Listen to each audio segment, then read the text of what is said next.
지금부터 박지원 대표님의 대회 선언으로 제11차 최고위원회를 시작하겠습니다.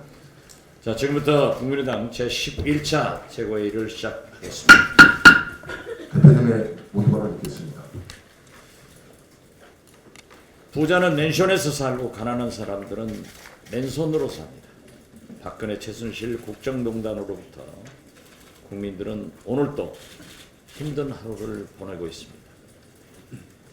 설상가상으로 구제역, 조류 독감으로 가축도 이동의 자유가 제한되었습니다. 조류 독감으로 뜨거운 경험을 한 우리 정부가 구제역, 백신 등 그렇게 허술하게 대비하고 있는 황교안 대행에 대해서 정신 좀 똑바로 차리고 다른 생각하지 마시고 국민을 보살피는데 전념해 줄 것을 부탁드립니다. 역사는 이 정부를 살아있는 모든 것들의 순환시대로 기록하게 될 것입니다. 그렇지만 박 대통령 변호인 측은 특검 수사를 거부해야 한다. 허무맹랑한 탄핵을 왜 했느냐는 막말을 쏟아내고 있습니다.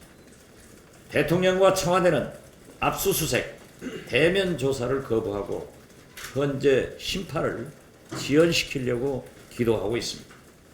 여기에 한술 더 떠서 황교안 권한대행은 구제역이 사상 최악의 위기 상태인데도 실태 파악도 못한 채 이번 주까지 백신 접종을 마치라는 실현 불가능한 지시만 내리는 등 국정은 내팽개친 채 대통령 행세에 열중하고 있는 것에 대해서 우리는 분노합니다. 대통령에 이어 권한대행까지 이처럼 유유상종, 엉망진창 세트 플레이를 하는 동안 국민들만 골병 들고 있습니다. 참으로 후한무치한 행태입니다. 대통령은 즉각 퇴진하고 황교안 권한대행은 대통령 코스프레를 즉각 멈추고 구제역, AI 등 민생의 만전을 기해달라고 다시 한번 촉구합니다. 개성공단 전면 중단 1년째입니다. 개성공단은 남북이 매일매일 만나서 작은 통일을 만들어 온 우리 민족의 위대한 통일 모델입니다. 개성공단은 반드시 재개되어야 합니다. 우리는 햇볕 정책을 개성하는 세력으로서 개성공단 재개를 위한 다양한 방안을 모색하고 아울러 국제사회로 적극적으로 설득해 나가야 합니다. 어제 6일째 박근혜 정부 초대 통일부 장관도 개성공단을 안보 지렛대로 활용, 압박해서는 안 된다며 개성공단 재개를 주장했습니다. 특히 유 전 장관은 비선 때문에 NSC가 느슨했고 통일 대박도 회견 당일 알았고 그 이후에도 왜 그러한 용어가 사용되었는지 알지 못한다고 했습니다. 작년 개성공단 비상대책위는 공단을 폐쇄하는 과정에서 최순실이 개입했다는 의혹에 대해 특검에 고발을 했습니다. 특검은 개성공단 전면 중단의 진실을 밝혀야 합니다. 시간이 부족해서 수사를 할 수 없다면 기한을 연장해서라도 철저히 조사해야 합니다. 아울러 황교안 대행은 특검 수사기한 연장을 요청해 오면 즉각 응할 것을 촉구합니다.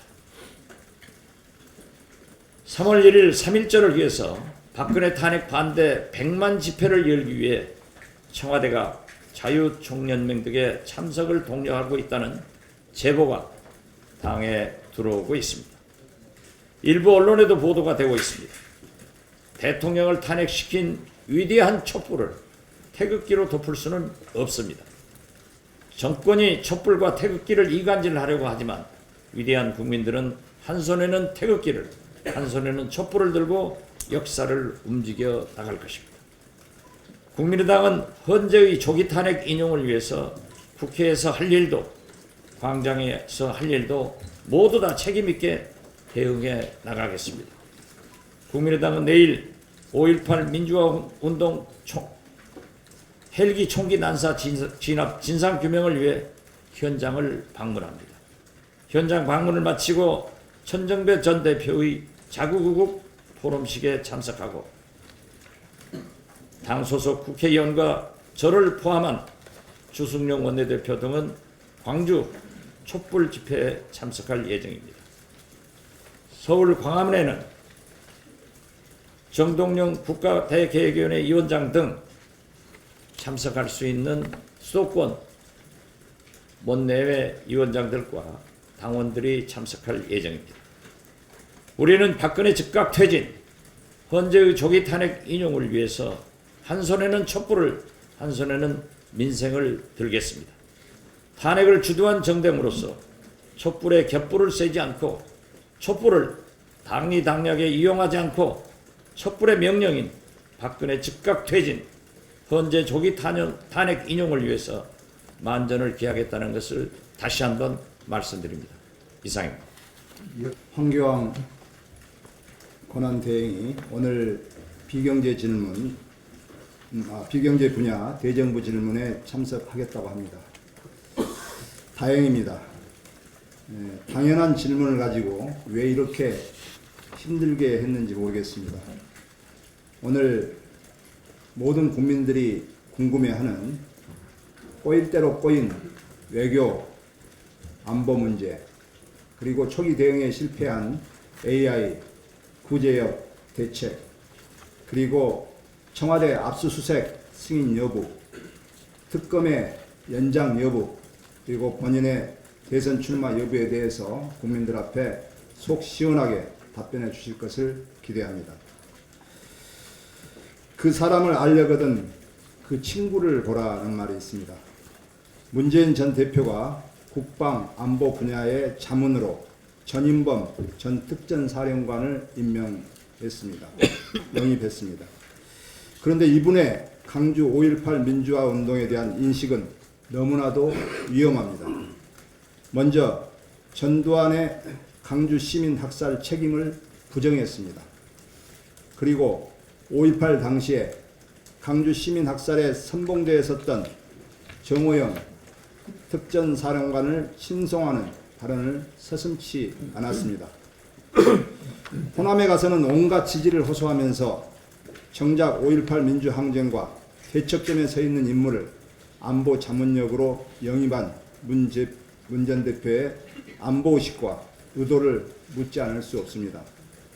잘못이 있으면 부인도 권총으로 쏴버릴 것이라는 또 말한 잔인함과 5.18 강주 민주화운동 당시의 상황이 다시 떠오르게 합니다. 또한 잘못을 반성하기는커녕 문 전 대표와 전 장군을 감싸고 도는 더불어민주당 역시 강주 시민들에게 석고대죄해야 할 것입니다. 국민의당은 오늘 가칭 5.18 헬기 사격 진상조사 특별위원회를 출범시키고 내일 강주로 내려가서 5.18 헬기 사격 현장을 둘러보고 강주 시민과 함께 촛불을 들기로 했습니다. 국민의당은 5.18 민주화 항쟁의 정신을 꿋꿋하게 계승하겠습니다. 교육부와 국정교과서 반대 시국선언에 참여한 퇴임 교사들에 대해서 훈장 수여를 배제했다고 합니다.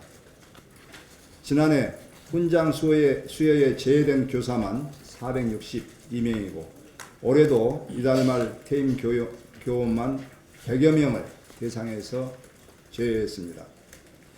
엉터리 국정교과서를 만들어 국론 분열을 자초한 교육부가 평생을 교육에 헌신한 퇴임 교사들의 훈장 수여를 배제하는 것은 말도 안 되는 일입니다. 뭐 묻은 개가 재 묻은 개 나무라는 꼴입니다. 철도공사 역시 최근 성과연봉제를 반대하는 파업에 참여한 노조 간부들에 대해서 박근혜 퇴진을 주장하는 정치적 색채를 보였다고 중징계를 내린다고 합니다. 파업 과정 도중에 외쳤던 단순한 구호를 징계 사유로 내세워 노조를 정치적으로 탄압하는 것입니다. 교육부와 철도공사는 말도 안 되는 불합리한 제재와 조치를 시급히 철회할 것을 강력하게 촉구합니다. 이상입니다. 문재인 전 대표가 자신의 자질과 능력, 정책에 대한 검증을 거부하고 있습니다. 방송우 후보 검증 프로그램 출연을 거부하였고 기자들이 정당한 질문과 취재를 봉쇄하고 있습니다. 과거 한나라당 이회창 후보를 보는 것 같습니다. 자신의 무능, 무비전, 무늬만 개혁론자의 모습이 드러나는 것을 두려워해서입니까? 사실 문 전 대표가 정치에 입문해서 보여준 것은 불통과 무능이었습니다. 오늘날 문 전 대표가 유력한 대통령 후보로까지 오르게 된 것은 순전히 광파리 역할을 잘했기 때문입니다. 노무현 대통령은 후광으로 야당의 지도자가 되었고 지난 대선에서는 안철수 전 대표의 도움으로 대통령이 될 뻔했습니다. 지난 총선 때는 야권 분열의 책임을 지고 정계 은퇴해야 할 위기였는데 김종인 전 대표의 도움으로 기사회생하였고 근자에는 국민 촛불 혁명에 편승하여 정치적 위상을 높이고 있습니다. 도대체 문 전 대표가 한국 정치에 기여한 것이 무엇입니까? 문 전 대표가 한 일은 제1야당을 패권으로 사당화하고 개혁 세력을 분열시킨 일뿐입니다. 더 우려되는 것은 지금 문 전 대표는 대통령이 되려는 목표에 방해되면 어떤 개혁도 반대하는 수구의 길을 가고 있다는 것입니다. 가장 최근의 사례로 전두환 대통령이 광주 민주화운동 당시 발포 명령을 하지 않았을 것이라고 발언한 전인범 씨를 특정 사령관을 지냈다는 이유로 영입하고 자문을 받겠다고 한 문 전 대표가 가는 길이 수구가 아니면 어떤 길이 수구입니까? 특정 사령관이라는 껍데기가 그리 좋으십니까? 정말 실망스럽고 한심합니다. 문 전 대표는 광주 시민과 국민 앞에 사과하고 전 씨의 영입을 즉각 취소해야 할 것입니다. 덧붙여서 문 전 대표는 자신에 대한 검증을 회피하지 말고 당당하게 검증에 응해야 할 것입니다. 그것이 싫다면 후보를 사퇴하는 것이 국민에 대한 도리일 것입니다. 자유총연맹이 3.1절에 태극기 집회 10만 명을 동원할 계획을 갖고 있다고 보도가 되었습니다. 지금 대한민국의 유신의 그림자가 드리우고 있습니다. 청와대가 지휘하고 재벌이 자금을 지원해서 어버이연합이 정치 데모에 나서고 있습니다. 거기에 덧붙여서 국고 지원을 받는 버젓한 단체가 정치 행사를 목적으로 대규모 집회를 한다고 합니다. 이것이 바로 유신의 그림자가 아니고 무엇이겠습니까? 자유총연맹은 자유민주주의의 발전에 이바지하라고 만든 단체입니다. 자유민주주의의 근본을 훼손한 대통령이 탄핵당할 처지에 놓이자 그것을 지원하고 도우라고 만든 단체가 아닙니다. 김경재 총재는 지금이라도 3.1절 대규모 태극기 집회를 즉각 취소하기 바랍니다. 만약 취소하지 않는다면 감독기관인 행안부 장관은 즉시 이 사안에 대해서 감독에 나서야 할 것이고 사법당국은 불법적인 사항이 없는지 철저히 수사해서 엄벌해야 한다고 생각합니다. 이것을 촉구합니다. 이상입니다. 간단한 문제가 아니라고 생각합니다. 어제의 불행이 내일의 장기 불행으로 이어질 수도 있는 상황이라고 생각합니다. 철저한 검증이 필요하다. 또 묻지마 영입은 안 된다 하는 그 사례를 보여주는 사건이 이번 전인범 사건이라고 생각합니다. 어제 대법원 판결이 문재인 캠프의 영입 1호인 전인범 전 특전사령관 부부가 27사단장 취임 파티에서 성신여대 차량과 교직원을 새벽부터 불러내서 일을 시키고 조교들은 간부 식당에서 서빙을 했다는 사실에 대해서 그 사실을 확인했습니다. 놀라운 것은 이러한 경악스러운 갑질에 대해서 민주당이 과도한 검증이다. 부인을 자문역으로 모신 것이 아니고 전인범의 안보와 능력을 평가한 것이다. 또 이러한 기자들의 질문을 막는 그런 정치가 재현되었습니다. 과거의 획이라고 생각합니다. 저는 이 계속되는 특전사 코스프레, 이것은 안보 컴플렉스에서 나온 일이라고 생각합니다. 이 안보 컴플렉스는 오랫동안 야당의 통진당과의 연대와 통합을 주장해서 빅텐트를 주장한 데서부터 연유되었습니다. 또한 북한 핵과 김정은 정권에 대한 북한의 인권에 대한 소극적인 대응에서 연유한 것입니다. 이것을 제대로 극복하지 않고 이미지 탈출을 시도한 데서 오는 그런 일이라고 생각합니다. 전인범 사령관이 12.12와 5.18의 주역인 정호영 장군을 인간적으로 존경한다. 또 5.18의 발포에 전두환의 책임이 없다. 이렇게 말하고 있습니다. 그렇다면 5.18 발포는 누가 명령하고 어떻게 해서 집행된 것입니까? 그러면 5.18 발포가 방아쇠의 잘못인가? 아니면 손가락이 한 일인가? 이렇게 말할 수 있는 것입니까? 이런 놀라운 역사의식을 가진 사람을 안보 자문위원으로 영입한 민주당이 이것을 즉각 취소해야 된다고 생각합니다. 그는 특전사 군인에게 지원되는 5만 원짜리 칼이 예산 과정에서 삭감되는 것을 보면서 정치에 참여해야 되겠다 하는 결심을 했다. 이렇게 인터뷰를 하고 있습니다. 그런데 이것이 거짓말임이 하루도 지나지 않아서 드러나게 되었습니다. 이미 특전사에는 15만 원짜리 칼이 지급되고 있다. 이것이 국방부의 발표입니다. 있을 수 없는 일이라고 생각합니다. 부정한 일이 밝혀지면 권총으로 쏴 죽이겠다는 이런 섬찟한 막말을 과연 특전사 사령관이면 부인을 권총으로 쏴 죽여도 되는 것인가? 그런 권총이 어디에 있는가? 하는 생각을 하게 됩니다. 이런 갑질과 막말과 잘못된 역사의식을 가진 사람들을 무조건 영입해서 대선에 승리하면 된다는 생각을 갖게 된다면 앞으로 집권하고 나서도 검증에 실패해서 최순실 국정농단을 벌였던 이런 전철을 반복하게 될 것이라고 생각합니다. 이 문제는 결코 작은 문제가 아니라고 생각합니다. 민주당이 즉각 영입을 취소해야 되고 또 본인은 자진 사퇴해서 본인의 명예를 지켜야 된다. 이렇게 생각합니다. 안철수 대표가 사드 배치 결정에 대해 다음 정부가 이를 뒤집을 수 없다고 말하고 개성공단 재개도 현 시점에서 불가하다는 입장을 내놓았습니다. 창당 초심과 총선 민의에 부합해가는 발언으로 이를 환영합니다. 그동안 우리 당이 창당 초심과 총선 민의로부터 이탈하면서 지지층의 이탈이 있어 왔다는 점을 생각할 때 안 대표의 전화는 늦은 감은 있지만 다행스러운 것으로 평가될 것입니다. 헌법재판소는 3월 13일 이전에 탄핵 심판을 마쳐야 합니다. 헌재에 대해 공정성을 주문하기도 하고 신속성을 주문하기도 합니다. 그러나 공정성과 신속성은 양립 불가능한 게 아닙니다. 공정하되 신속하게 해야 합니다.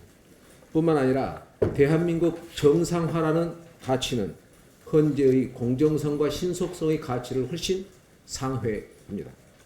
헌재는 3월 13일 이전에 결정해야 합니다. 박근혜 대통령의 탄핵 심판 지연 행태에 대한 분노 여론이 들끓고 있습니다. 오로지 자신의 이해득실만 생각하는 것으로 이해 못할 바도 아니지만 일국의 대통령이었던 분의 행태가 이럴 수는 없다는 게 여러분들의 생각인 것 같습니다. 비루하고 남루합니다. 동시대인으로서 우리 모두가 더럽혀지는 기분이라는 걸 박 대통령은 잘 모르시는 것 같습니다. 더 이상 취해지지 맙시다. 장성민 의원의 입당을 다시 촉구합니다. 입당을 보류하거나 거부할 그 어떤 이유와 명분도 발견할 수 없기 때문에 저는 거듭 그분의 입당 허용을 촉구합니다. 지금 국민의당 일각의 지도부가 장 의원 입당 문제에 대해 보여주는 입장과 태도는 심히 옳지 못한 일입니다. 전혀 공정하지도 공명정대하지도 못합니다. 이는 오히려 당 얼굴에 먹칠을 하는 일입니다. 권노갑 상임 고문께서는 당 내에서 아무개가 반대하고 있기 때문이라는데 그래서는 안 된다고 개탄하시더군요. 이 당 지도부의 일원으로서 부끄럽습니다. 인재영입위원장의 자격으로 차라리 제가 영입이라도 하겠습니다. 내친 김에 인재영입위원을 장병환 위원장과 제게 추천해 주시기 바랍니다. 그리고 영입해야 할 좋은 인재들을 또한 널리 추천해 주시기 바랍니다. 감사합니다. 사령관께서 여러분께서도 말씀해 주시면 저도 한 말씀 더 드리겠습니다. 어제에 이어서 오늘 또 문재인 전 대표가 영입한 이 전인범 전 특전사령관에 대해서 또 한마디 안 할 수가 없습니다. 이 비리로 구속된 부인과 권총 발언에 이어서 부적격 사유가 또 드러났습니다. 전 사령관은 이 부적격 백화점입니다. 전자가 이게 두 개가 들어가서 전 사령관은 오마이뉴스와의 인터뷰에서 전두환 대통령이 발포를 지시했다고 생각하지 않는다. 언젠가 광주 묘역에 그때 죽은 군인들이, 이 군인들은 광주 민주화운동 당시 이 사망한 군인들입니다. 군인들이 같이 묻혔으면 한다고 말했습니다. 그러면 도대체 누가 발포를 지시했다는 말입니까? 광주 민주화운동과 희생자를 모욕하는 망언입니다. 민주화운동에 헌신하신 분들과 광주, 호남 사람들의 가슴에 대못을 박는 망언입니다. 전 사령관의 사고방식과 정체성에 우려를 금할 수 없습니다. 나아가 전 사령관을 영입한 문 전 대표의 정체성을 의심하지 않을 수 없습니다. 한편으로는 광주 민주화운동을 공공연히 모독하는 인사를 영입하면서 또 다른 한편으로는 정권교체를 무기로 호남의 지지를 강요하는 것은 호남 사람들에 대한 정신적 학대입니다. 문 전 대표와 더불어민주당은 이 전인범 전 사령관의 생각에 동의하는지, 또 용납할 수 없는 문제가 계속 드러나는 전인범 전 사령관의 자문을 받을 것인지, 계속 받을 것인지 분명히 밝혀야 합니다. 구제역이 걷잡을 수 없이 확산되고 있습니다. 정부가 구제역 위기 경보를 최고 단계인 심각 단계로 격상하고 20일까지 전국 86개 가축시장의 휴장을 결정했습니다. AI에 이어서 구제역의 습격을 받은 축산농가가 공포의 겨울을 보내고 있습니다. 구제역은 초등 대응이 가장 중요합니다. 김대중 정부의 구제역 대응을 배워야 합니다. 지난 2000년 당시 구제역이 발생하자 김대중 대통령은 즉각 군부대 투입을 지시했습니다. 신속한 군병력 투입은 구제역 확산을 막는 데 결정적 역할을 했습니다. 취재 나온 기자들의 의료를 수거해서 모두 소각하기도 했습니다. 결국 2216마리의 살처분을 하는 것으로 막아냈습니다. 보은과 양양, 경남에서 군부대의 협조가 이루어지고 있습니다. 다른 지역도 군 동원을 적극 검토해야 합니다. 구제역 확산의 근본 책임은 허점투성이 방역대책으로 안이하게 대응한 정부에 있습니다. 그럼에도 불구하고 오순민 농축산부 방역총괄과장은 어제 농장주가 접종 요령을 소홀히 하지 않았나 생각한다고 말했습니다. 정부는 축산농가에 책임을 전가하는 발언으로 슬픔에 빠진 축산농가를 자극하지 않기를 바랍니다. 대통령이 공석인 비상시기입니다. 살처분 방역과 백신 조치가 지체될수록 구제역은 확산됩니다. 구제역 퇴치를 위해서 민관군이 합심해서 총력 대응할 것을 호소합니다. 이상입니다. 어제 원자력 연구원이 방사성 폐기물을 무단 폐기하는 등 원자력 안전법을 위반한 사실이 원안위 조사로 밝혀졌습니다. 방사능 폐기물이 연구원 내부뿐 아니라 외부까지 반출되었을 뿐 아니라 허가도 없이 폐기물을 용융하고 소각시설의 배기가스 검사기 측정 기록까지 조작했습니다. 이것은 어쩌다 발생한 실수가 아닙니다. 정부 출연 연구기관인 원자력연구원이 원내 방사성 폐기물에 대한 관리 의지나 원자력 안전 의식이 없었다는 것이 드러난 것입니다. 원자력연구원의 반경 2km 내에 대규모 아파트 단지가 있습니다. 또 반경 30km 내에는 약 300만 명의 주민이 거주하고 있습니다. 더 큰 문제는 이런 원자력연구원의 위법한 행태로 국민 안전이 위협받고 있었음에도 불구하고 관리 감독의 책임이 있는 원안위가 제보가 있기 전까지는 원자력연구원의 위법 행위에 대해서 인지조차 하지 못하고 있었다는 점입니다.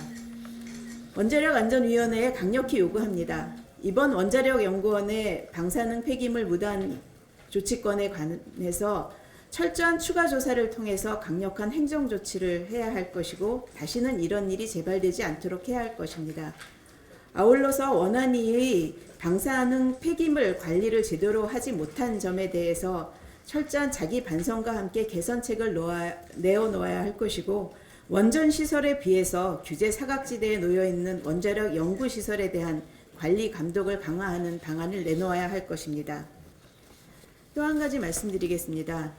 초중고등학교의 수업 보조 교재로 다음 달 배포 예정인 일본군 위안부 바로 알기에 여성가족부가 12.28 한일 위안부 합의 내용을 별지 형태로 넣을 것을 검토하고 있다고 합니다.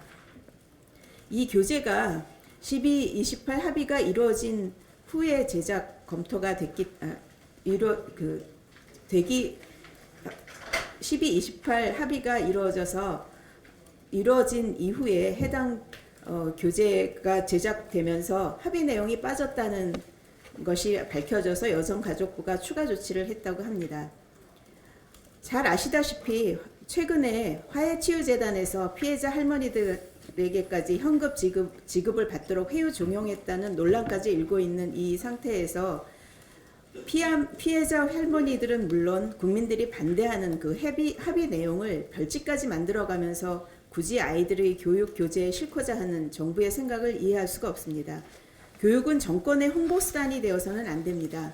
아이들의 교육 교재를 정권의 잘못된 행위를 변명하는 수단으로 사용하지 마십시오. 문재인 전 대표, 문재인식의 공정성과 형평성이 아닌 공정성과 형평성의 문제인식부터 바뀌어야 조기 재선 체제로 진행되어 가면서 후보자 검증에 대한 많은 의혹들이 나오고 있는 실정입니다. 또한 주요 공직자의 자녀 특혜 및 부정에 대해 즉 공정성과 형평성 측면에서 많은 국민들께서 의구심을 가지고 질타를 보내고 계십니다. 문재인 전 대표는 2012년 부산저축은행 밀어주기식 수임료 의혹도 있었지만 2007년부터 지속적으로 제기된 아들 5급 특혜 채용 논란은 현실적으로 우리 청년들의 실업률 차원에서 봐도 너무나 개탄스러운 일입니다. 가장 중요한 핵심인 사회적 공정성이나 형평성 등의 원칙에 위배되면 너무도 당연합니다. 하지만 우리는 여기서 한 발 더 나가야 합니다. 우리는 지금 공정성의 측면만을 논하기에 이번 일이 던져주는 파장은 너무도 크다는 사실입니다. 본 사안과 관련하여 20여 년 전 이해창 전 대표의 아들 군대 사건을 떠올리는 분들도 꽤 되리라 보고 있습니다. 그때도 국민들의 가장 큰 쟁점은 결국 그것이었습니다. 그 도덕적 잣대의 높이입니다. 이해창 전 대표는 당시 일반인보다 대통령 후보로서 엄수해야 한 도덕적 잣대가 높다는 사실을 간과했습니다.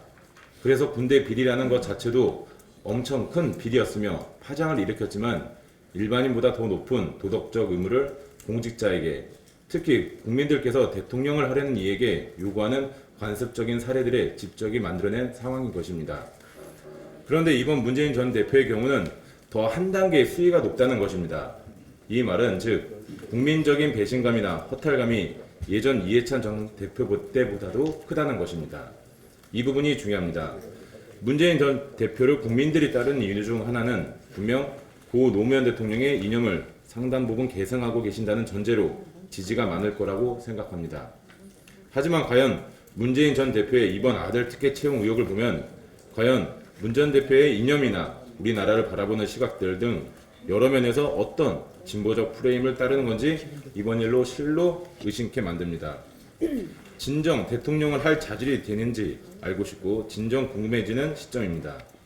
본인이 진보라면 과연 이번 일이 과연 본인과 더불어민주당이 말하는 개혁이란 말입니까? 특정인을 제외시킨 공정성을 내세우는 그런 의미인 건지 이번 기회에 확실히 알고 싶습니다. 아니라면 이번 일은 어떻게 설명하는 게 납득이 갈지가 정말 궁금합니다. 최소한 개혁을 외치는 당수의 경우 보수를 지향하던 과거 이해창 전 대표보다는 최소한 이런 비리나 도덕적인 부분의 잣대는 좀 더 높아야 하고 엄격한 평가가 뒤따라야 한다고 보여집니다. 그렇게 해야 사회의 이런 비리들조차 개혁이라는 틀 안에 놓고 바라보고 문제인식을 보수보다 더 갖고 바라볼 수 있는 게 아니겠습니까? 이런 모순들을 어떻게 해석을 해야 하는 게 맞는지 의문입니다. 문재인 전 대표는 문제인식의 공정성과 형평성이 아닌 공정성과 형평성의 문제인식부터 바꿔주십시오. 이상입니다. 탄핵 심판 진행 상황에 대해서 보고를 드리겠습니다. 어제 제12차 변론기일이 진행이 됐습니다. 어제 23일까지, 지금 22일까지 증인신문이 예정되어 있습니다. 23일까지 양측의 최종 입장을 정리한 서면을 제출하라는 재판부의 의견이 있었기 때문에 저희가 23일까지 그렇게 진행하도록 하겠습니다. 서면을 제출하는 것을 준비하겠습니다. 지금 예상으로는 저희가 3월 야3당 대표 회담을 통해서 3월 13일 이전에 선고를 해줄 것을 촉구를 했고 지금 여러 정치권이나 시민단체에서 말씀을 하고 있습니다만은 그 전에 이루어질 수 있기를 희망하고 헌법재판소가 제가 볼 때는 그래도 뭐 이런 상황으로 쭉 가면 3월 초에 이루어지지 않을까라는 조심스러운 예측을 합니다만은 항상 굉장히 많은 변수들이 도사리고 있기 때문에 저희가 긴장감을 늦추지 말고 끝까지 최선을 다하겠다는 말씀을 드리겠습니다. 어제 2월 개혁입법 처리를 위해서 주요 상임위원회 간사와 원내 수석 부대표 간에 하루에 2번씩 지금 4+4 회동이 있습니다. 어제는 법사위 간사 4명, 그 다음에 수석 4명, 이렇게 8명이서 오전 11시에 모여서 법사위 소관 주요 개혁입법에 대해서 논의했습니다. 검찰 개혁에 관한 주요 입법, 또 상법에 관한 주요 입법에 대한 의견을 조율을 했습니다. 오후 3시 반에는 환노위 소관 간사와 같이 모였습니다. 파견법을 제외한 노동산법의 처리 여부에 대해서 논의를 했습니다. 상당 부분 진척이 있었던 것도 사실이고 아직도 최종 의견 조율을 안 된 것도 일부 있습니다만은 그 의견을 더 좁혀나가는 노력을 지속적으로 하겠다는 말씀을 드리고 오늘은 11시에 정무위, 오후 3시에 또 안행위 이렇게 각 상임위별로 지속적인 법안, 개혁법안 처리를 위한 노력을 해나가겠다는 말씀을 드립니다.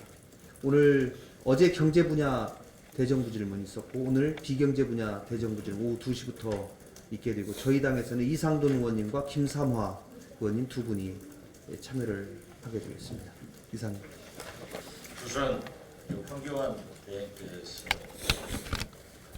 출석하도록 수고하신 주승용 원내대표와 김관엽 감사의 말씀드립니다. 특히 2월 국회가 지난 1월 맹탕 국회처럼 끝나지 않도록 각 상임위 간사들과 4+4 수석들이 하는 것 아주 좋은 아이디어로 꼭 좀 관찰하시고 될 수 있는 법안이라도 2월 국회에서 통과시키도록 했으면 좋겠습니다. 헌재 어제 상당히 유의미한 그런 진행이 있었는데 그걸 간단하게 좀 보고 좀 한번 해주세요. 헌법재판소에서 아까 한 그겁니까? 예. 자 그러면 이제 비공개로 하겠습니다. 예, 언론 여러분 협조 부탁드리겠습니다.